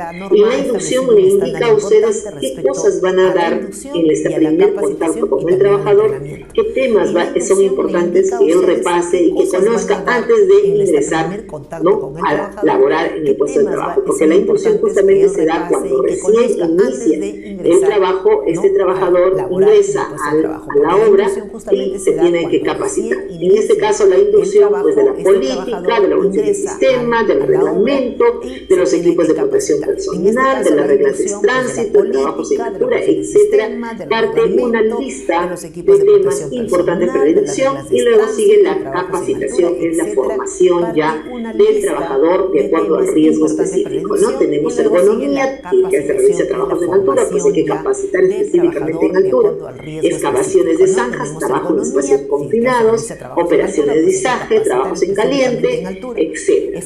Hay capacitaciones específicas que son importantes, no solamente con la inducción, sino con la parte formativa de los trabajadores, relacionados siempre a la capacitación, al riesgo expuesto en la tarea encomendada. Adicional, tenemos dos documentos importantes, dos herramientas de gestión importantes. El ATS, que viene a ser justamente antes de iniciar una actividad, tanto el capatazo quien haga sus veces, con la participación de los trabajadores que están involucrados en la elaboración de esa tarea, elaboran el ATS considerando los resultados del IPC. Este ATS, que es el análisis de trabajo seguro, identifica pues los peligros presentes en ese momento y las medidas correctivas que van a adoptar, y debe ser supervisado, firmado por el supervisor que ha chequeado que justamente se haya levantado las cosas correctas respecto a esa tarea, ¿no?, específica. También tenemos el PETAR, que es otro documento, que es el permiso escrito de trabajo de alto riesgo. Ya sabemos, por ejemplo, el trabajo en altura, el trabajo caliente, hay que tener estos permisos que autoricen previamente a través del checklist, tanto del equipo como del equipo de protección, como también de la estructura en donde se va a desarrollar la labor, que esté en óptimas condiciones y luego desarrollar el trabajo. Parte por justamente una supervisión adecuada de este supervisor que firma y que autoriza que usted desarrolle esa labor y que ha estado capacitado para la asignación correspondiente. Hemos repasado la normativa del Decreto Supremo 011-2019 TR, los estándares que dispone, las normas, las características desarrolladas en los lugares de trabajo y las obligaciones del empleador y también las participaciones y los derechos que tienen los trabajadores. Todo ello que indica la norma es también correspondiente a través de la SUNAFIL verificar el cumplimiento de ello a través del procedimiento inspectivo. El procedimiento inspectivo se origina por diversas formas, ya sea por una denuncia de un trabajador o también en forma interna por nosotros, la SUNAFIL, que sale a operativos en general en obras de construcción civil, salimos todos los días a diferentes obras a fin de verificar si lo que indica la norma y lo que hemos repasado se está cumpliendo en la realidad. Si tiene su plan y se ejecuta, si se han adoptado las medidas de control, si tienen los equipos de protección personal, si se ha capacitado al trabajador, En el caso que ello no ocurra, pues adoptará las medidas correspondientes. Entonces, el procedimiento inspectivo lo desarrollan los inspectores de trabajo, se genera la orden de inspección, ellos ingresan en la obra y tienen diferentes modalidades de actuación y tienen el plazo de 30 días hábiles como máximo para desarrollar la investigación del caso. En la situación que consideren algún riesgo grave e inminente, paralizarán la obra por el plazo que se establezca con el empleador a fin de que mejore esa condición, que cambie y implementen las correcciones que deban realizar para evitar accidentes y enfermedades ocupacionales. En algunos incumplimientos que pueden ser subsanables, el inspector le adopta la medida de requerimiento y le indica: señor, usted tiene un plazo para que otorgue el EPP, lo que falte, cambie las condiciones de seguridad en el plan de trabajo, en el comité, y vencido ese plazo, el inspector va a verificar si se ha cumplido o no con esas disposiciones, con ese mandato, y si ha cumplido, en buena hora, termina en informe, pero si no ha cumplido, propone el acta de infracción. Entonces hay que tener en cuenta ese procedimiento inspectivo. Cualquier momento pueden estar visitando los inspectores en las obras de construcción acá en Lima Metropolitana y también a nivel nacional. Es importante precisarles a ustedes que cuando el inspector verifica a través del procedimiento inspectivo, puede encontrar incumplimientos subsanables, es decir, que usted puede subsanar, hace el mandato, debe el plazo, las condiciones, pero también pueden haber infracciones insubsanables, aquellas en las cuales lamentablemente ya no se puede retrotraer en el tiempo porque causó la lesión o porque ya no se puede volver atrás. Hay que tener cuidado sobre ello porque sobre las insubsanables simplemente se propone la multa, propone el acta de infracción. Entre las infracciones insubsanables tenemos la obstrucción a la obra inspectiva. Permita el ingreso al inspector colabore con la inspección otorgando el recorrido por todo el centro de trabajo, la identificación de los trabajadores para que usted no caiga en una infracción insubsanable que es la infracción a la obstrucción a la obra inspectiva. Recordar que el reglamento de inspección del trabajo establece infracciones leves, infracciones graves y infracciones muy graves. Hay que recordar, estamos acá repasando por todas ellas, entre ellas, por ejemplo, en infracción leve tenemos la falta de orden y limpieza, siempre que no implique un riesgo para la integridad de la seguridad y salud de los trabajadores, sino estaríamos ante las infracciones graves, ¿no? En las infracciones graves, por ejemplo, tenemos esta falta de orden y limpieza, pero que implica riesgos. Entonces, hay que tener cuidado y por eso les decía, la limpieza ante todo, la ubicación, las zonas de acopio, etc. Otra falta grave también podemos encontrar, otra infracción grave, es respecto al ambiente de trabajo, a las maquinarias, a los equipos de protección personal, a la evaluación de los agentes químicos, físicos, biológicos, ergonómicos, y cause grave, de repente que cause un riesgo o derive de él un riesgo grave para la seguridad y salud de los trabajadores. Igualmente, el no constituir un comité, por ejemplo, es una infracción grave, ¿no? Entonces, igualmente, cualquier incumplimiento de la normativa, como la evaluación de los agentes, como sobrepasar los límites permitibles, ya son muy graves. El hecho también de no contar un reglamento de seguridad y salud del trabajo es muy grave. Entonces, hay también, entre ellas, entre tantas infracciones muy graves, tenemos aquellas que son causa de accidentes de trabajo y que pueden causar una lesión incapacitante al trabajador, se convierten en muy graves, que son las 2810. Entonces hay que tener en cuenta que estas infracciones están tipificadas en una tabla de infracciones de acuerdo al número de trabajadores, de acuerdo a la gravedad de la infracción. Se establecen multas fijas de acuerdo a una UIT que está considerada y que cambia anualmente. No esperemos la aplicación de una sanción, sino más bien invertamos en seguridad, en cultura de prevención y estar acordes respetando las normas. El Decreto Supremo 011/2019-TR especifica detalladamente cuáles son esos estándares, condiciones mínimas que usted debe tener en su ambiente de trabajo y usted trabajador también cumplirlos con ellos, contratistas y subcontratistas, para evitar justamente las multas. Bueno, finalmente agradecer a la audiencia que se ha incorporado y que está llevando este curso virtual, unirse y juntos promover una cultura de prevención, tanto el empleador, el trabajador, nosotros como SUNAFIL, estamos en estos medios justamente para difundir la la normativa para que podamos asistirle técnicamente.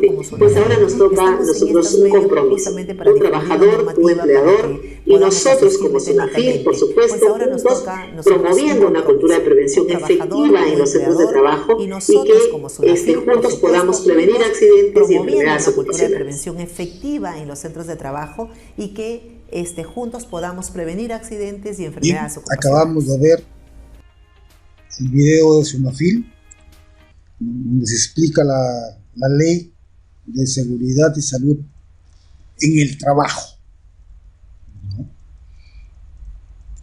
Esto lo vamos a ir viendo punto por punto detalladamente en el desarrollo del curso, ¿no?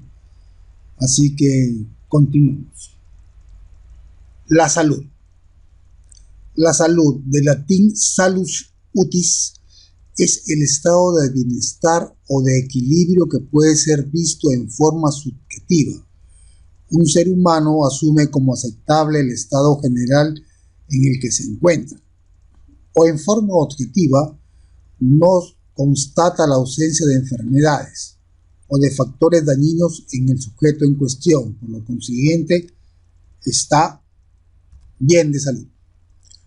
La Organización Mundial de la Salud, OMS, en su constitución aprobada en el año 1948, define salud en un estado de completo bienestar físico, mental y social, no solamente la ausencia de enfermedad o dolencia. Este concepto se amplía, ¿no? La salud es un estado de completo bienestar físico, mental y social, y no solamente la ausencia de afecciones o enfermedades. Otro dice, en la salud como en la enfermedad existen diversos grados de afectación y no debería ser tratada como una variable dicotómica, es decir, una u otra, sino que así se formularía de la siguiente manera: la salud es un estado de bienestar físico, mental y social con capacidad de funcionamiento y no solo la ausencia de afecciones o enfermedades. Continuamos. Seguridad es la característica de algo o alguien que es o está seguro. La palabra seguridad procede del latín securitas actis, que significa certeza o conocimiento claro y seguro de algo. Seguridad se puede identificar con algunos sinónimos como certeza, convicción, confianza, certidumbre, evidencia, convencimiento y fe. ¿Estamos? Continuamos. Seguridad también se entiende como una medida de asistencia, subsidio o indemnización. En este contexto, existen algunas palabras con significado similar como estabilidad, garantía, protección, asilo, auxilio, amparo, defensa y fianza. Del mismo modo, la palabra opuesta sería desprotección, desamparo. Peligro: fuente, situación o acto con el potencial de daño en términos de lesiones o enfermedades o la combinación de ambas, ¿no? Identificación de peligros: proceso de reconocer que un peligro existe y de definir sus características, ¿no? La identificación de peligros, ¿no?, de cada departamento, unidad, área, ¿no?, se revisa las actividades laborales dentro de sus procesos, dependiendo según el lugar de trabajo, otra según la etapa del proceso. El jefe del departamento, unidad, área, con apoyo del personal a su cargo, una vez identificados los peligros, establecen los riesgos o consecuencias derivadas de los mismos. Bien, ahí tenemos un video, vamos a verlo. Bienvenidos al canal, soy Don Prevención y esto es ¿cuál es la diferencia entre peligro y riesgo? Bienvenidos al canal. Y antes de todo, tenemos que escoger. ¿Qué me refiero con ello? Que tendremos que seleccionar qué definición de peligro y riesgo vamos a tener en cuenta para este. Podríamos considerar una de las clásicas definiciones que indica que peligro es una probabilidad y que riesgo es una posibilidad de que ocurra un suceso.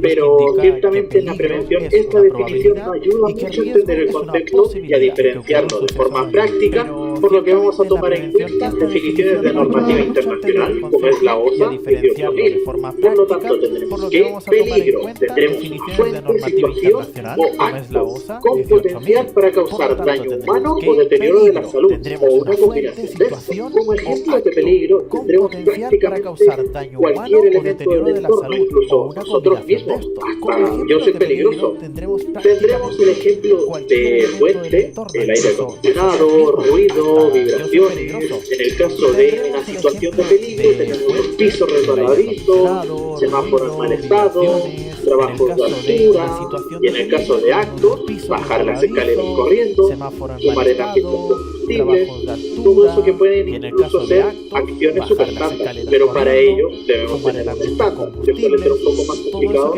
tenerlo todo aceptado. Y en una misma situación se pueden encontrar los tres ejemplos, todo dependerá cómo se determine el peligro. Veámoslo con un ejemplo. Adelante, producción. Y es que para un mismo caso tendremos que, según la fuente, vehículos en el sentido contrario, de baja visibilidad. La situación de peligro sería debida a la del movimiento, y adelantar en línea continua supone un acto peligroso.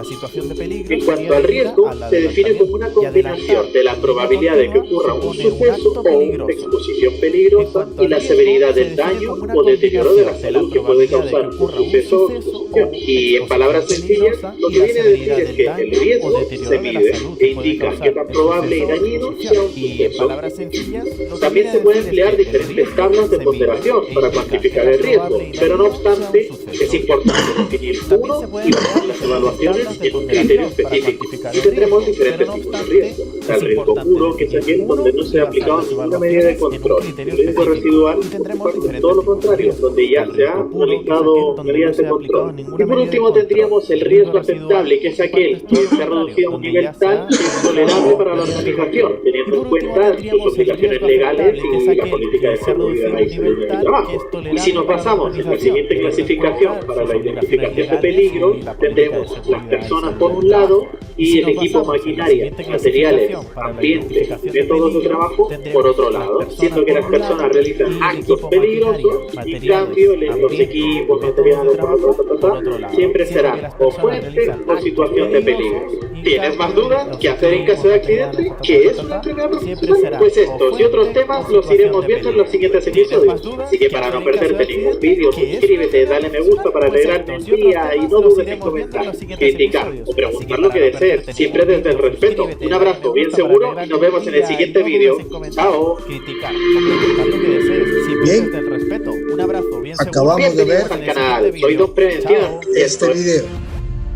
Acá tenemos otro y veamos a ver qué alcance nos da. ¿Qué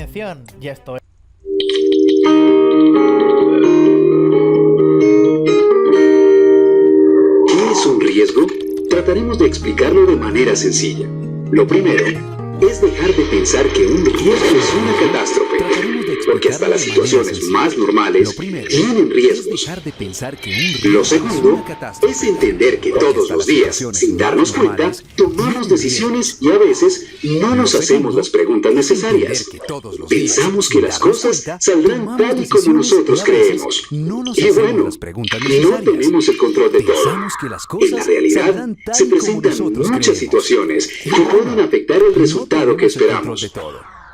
Un riesgo es justamente eso, la diferencia entre lo que se espera que pase y lo que realmente puede pasar. Por ejemplo, te pones la chaqueta y hace calor. El riesgo es que cambie el clima y no haga frío. Lo tercero Es identificar los riesgos para saber cómo actuar, para diseñar planes que eviten que pasen, que si pasan tengan menor impacto, que otro responda por lo que pase y definir si a pesar de conocerlos se quieren y pueden asumir. Es decir, cuando conocemos los posibles riesgos, decidimos cómo gestionarlos. Debemos tener presente que los riesgos pueden afectar los resultados esperados, pero no siempre son negativos. Al contrario, muchas veces nos encontramos con efectos positivos que podemos transformar en oportunidades. Lo importante es saber leer el contexto, los pros, los contras y los posibles resultados. Entonces podemos decir que los riesgos están desde el principio hasta el final. Conocerlos nos ayuda a tomar mejores decisiones. ¿Y tú? ¿Ya conoces tus riesgos? Conocerlos nos ayuda a tomar mejores decisiones. ¿Y tú? ¿Ya conoces tus riesgos? Bien. Entonces ya tenemos una idea de lo que es el riesgo. Entonces decimos que el riesgo es la combinación de la probabilidad de ocurrencia de un evento o exposición peligrosa a la severidad de las lesiones o daños o enfermedades que puede provocar el evento. Los riesgos significativos son el proceso de reconocer que un peligro existe y de definir sus características, es decir, reconocerlo y evaluarlo con sus características. Cuando los controles existentes no son suficientes, entonces se habla, ¿no?, de un riesgo significativo que se requiere implementar otros medios para subsanarlo. Los riesgos no significativos cuando los controles existentes son suficientes. ¿Estamos? Y riesgo aceptable. El riesgo aceptable es el riesgo que ha sido reducido a un nivel que puede ser tolerado por la organización, teniendo en cuenta sus obligaciones legales y su propia política de seguridad y salud ocupacional. Para efecto de ese procedimiento se entenderá como riesgo no significativo, entendiéndose como riesgo significativo aquel riesgo no aceptable y que sí es peligroso. Bien, tenemos un video ahí, vamos a verlo. Hola, ¿qué tal? Te saluda tu amigo Ben y hoy vamos a hablar sobre los tipos de riesgos ocupacionales. Según el Decreto Supremo 005/2012-TR, que es el reglamento de la Ley 9783, Ley de Seguridad y Salud en el Trabajo, podemos definir que un riesgo laboral es la probabilidad de que la exposición a un factor o proceso peligroso en el trabajo cause enfermedades o lesiones. En el Decreto Supremo 005/2012-TR también encontramos información que nos ayuda a mejorar nuestra comprensión sobre estos temas, como es el concepto de riesgo, que se define como la probabilidad de que un peligro se materialice en unas determinadas condiciones y sea generador de daño a las personas, equipos y al ambiente. Ahora bien, teniendo claros estos conceptos, repasemos cuáles son los tipos de riesgos ocupacionales. Número 1. Riesgos físicos. 2. Riesgos químicos. 3. Riesgos biológicos. 4. Riesgos ergonómicos. 5. Riesgos psicosociales. 6. Riesgos ambientales. Y por último, 7. Riesgos mecánicos.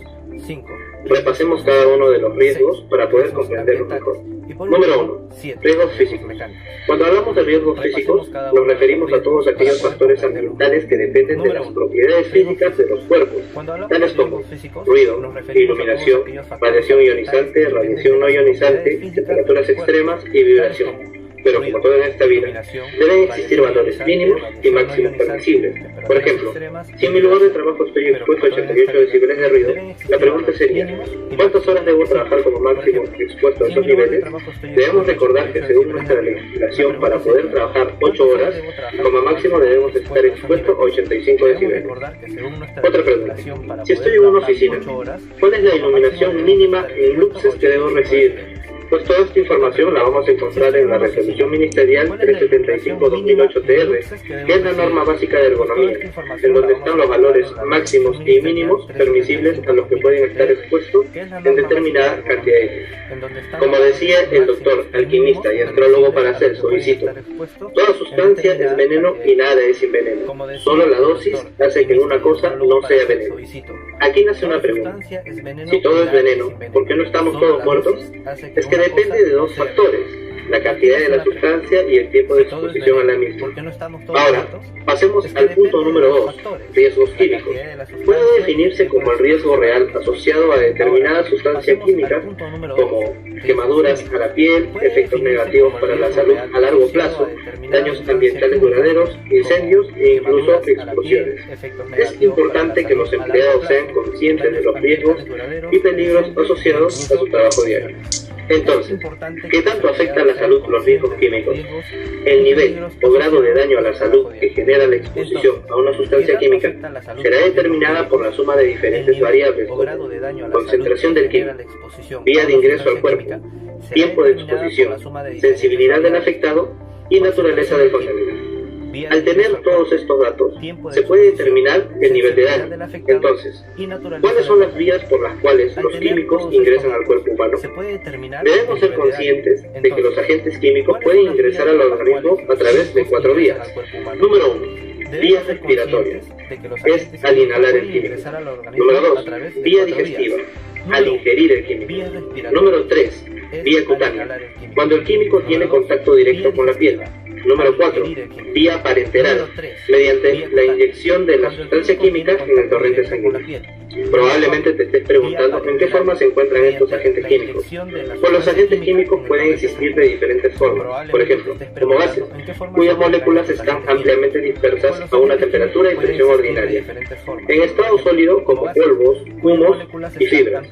Los polvos, que son partículas sólidas que se encuentran suspendidas en el aire, producidas por trituración, pulverización o impacto, en trabajos como esmerilado, lijado o perforación. Los humos son partículas en suspensión generadas por trabajos a alta temperatura. Como ejemplo podemos mencionar a los humos metálicos producidos en el trabajo de soldadura u oxicorte. Los químicos en estado líquido los encontramos en vapores y nieblas.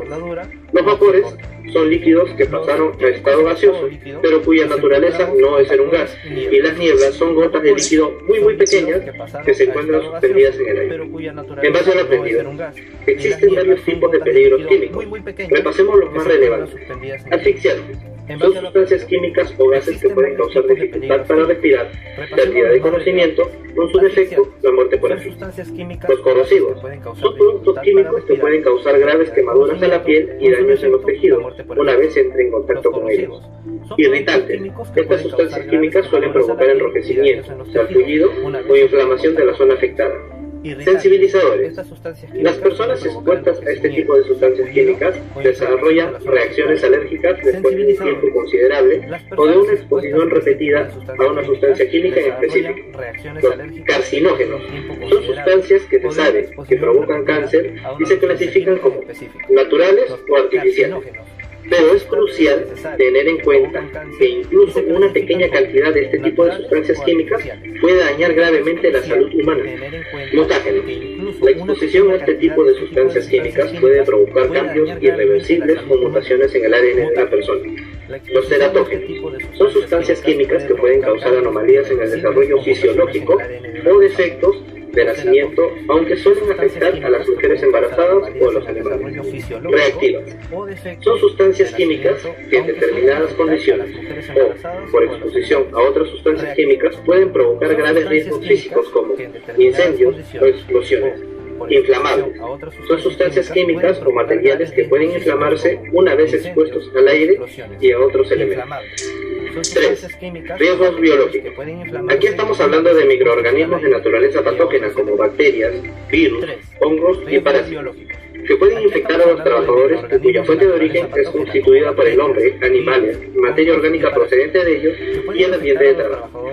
Entre las ocupaciones con un mayor índice de riesgo biológico tenemos a los agricultores, carniceros, cocineros, trabajadores de salud, veterinarios, entre otros. Según la legislación peruana, es el empleador quien debe controlar adecuadamente la exposición de los agentes y sustancias, tanto químicos como biológicos, que pueden provocar problemas en la salud de los empleados.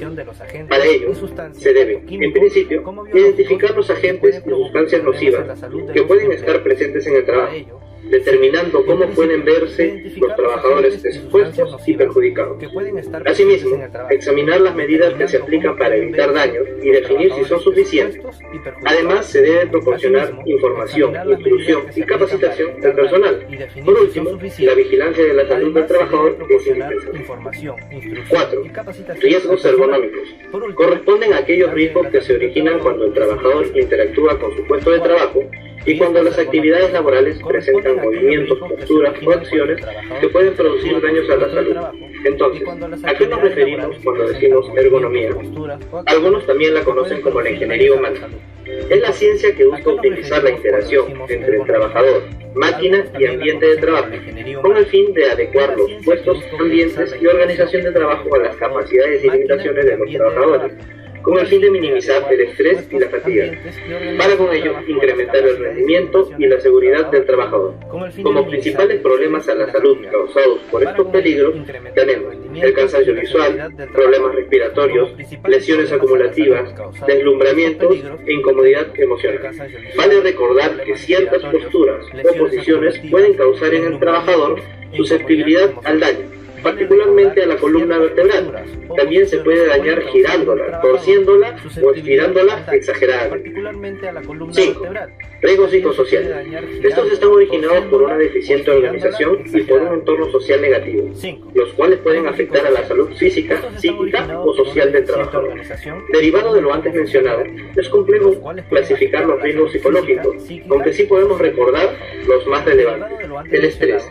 Es el más global porque es una respuesta general a todos los factores psicosociales, pero es más correcto definir el estrés como un estado que se caracteriza por los altos niveles de excitación y de respuesta a la frecuente sensación de no poder enfrentar situaciones difíciles. Cuando esta situación se cronifica, se produce un desgaste profesional. Violencia laboral. Se refiere a la violencia ejercida desde una posición de poder contra una persona o un grupo en un ámbito relacionado con el trabajo. Acoso laboral. Está estrechamente relacionado con un mal clima en la empresa y un comportamiento negativo entre compañeros de trabajo, incluidos los supervisores o directivos. Acoso sexual. Existen dos principales tipos: el chantaje sexual y el producido por insistencia en un ambiente hostil. La inseguridad contractual. Es muy común en mi país, Perú, debido a la informalidad existente. Se trata de una preocupación constante derivada a la inestabilidad del trabajo y a las condiciones cambiantes del mismo. En conclusión, es el temor a que no nos renueven el contrato o se sufra algún despido arbitrario. Conflictivo. Familia-trabajo, trabajo-familia. Es el claro ejemplo de cuando se cargan los problemas del trabajo a la casa o viceversa. Recordemos que una buena salud mental es garantía de un trabajo consciente. 6. Riesgos ambientales. Un riesgo medioambiental es toda circunstancia o factor que conlleva a la posibilidad de un daño para el medio ambiente. Es decir, un producto, una instalación, un equipo o un proceso pueden ocasionar un daño directo a la cantidad o a la calidad del suelo, del agua, del aire o de los ecosistemas, o directamente a una persona como consecuencia de un evento no deseado. 7. Riesgos mecánicos. Se denomina riesgo mecánico al conjunto de factores físicos que pueden dar lugar a una lesión por la acción mecánica de elementos como equipos, herramientas, piezas a trabajar y materiales proyectados. Pueden producir lesiones como cortamiento, cortes, enganche, arrastre, impacto, perforación punzante, fricción o abrasión. Vale precisar que el riesgo mecánico puede producirse en toda operación que implique manipulación de herramientas manuales, maquinaria, manipulación de vehículos, utilización de dispositivos, de elevación, etc. Bueno, eso es todo de mi parte. Espero que estos ejemplos les hayan servido para poder comprender mejor estos temas en materia de seguridad. Me despido y recuerda tener siempre un enfoque preventivo. Para poder comprender mejor estos temas en materia de seguridad. Me despido y recuerda tener siempre un enfoque preventivo. Continuamos. Evaluación de riesgos. El proceso de evaluación de riesgos es derivado de los peligros teniendo en cuenta la adecuación de los controles existentes y la toma de decisión si el riesgo es aceptable o no. Accidente. Se define como accidente, de latín accident entis, a un suceso no planeado y no deseado que provoca un daño, lesión u otra incidencia negativa sobre un objeto o sujeto. El accidente es la consecuencia de una negligencia al no tomar en cuenta los factores de riesgos o las posibles consecuencias de una acción tomada. Daño. Las enfermedades, patologías o lesiones sufridas con motivo u ocasión del trabajo. Un daño es cualquier alteración de la salud relacionada, causada o agravada por las condiciones de trabajo. El daño también, ¿no?, es producido por un accidente de trabajo, una enfermedad profesional o enfermedades relacionadas con el trabajo. Hay que recordar que las dos primeras son tratadas por el Seguro Social. Están comprendidas dentro de la lesión. Clínicamente, una lesión, de latín leasium, en herida, es un cambio anormal en la morfología o estructura de una parte del cuerpo producida por un daño externo o interno. Las heridas en la piel pueden considerarse lesiones producidas por un daño externo, como los traumatismos. Bien, no eres lo que logras, eres lo que superas. Bien, estimados alumnos, no se olviden de leer y revisar los materiales del curso. Gracias por su participación. Continuamos. UAP, firmes y comprometidos con tu futuro.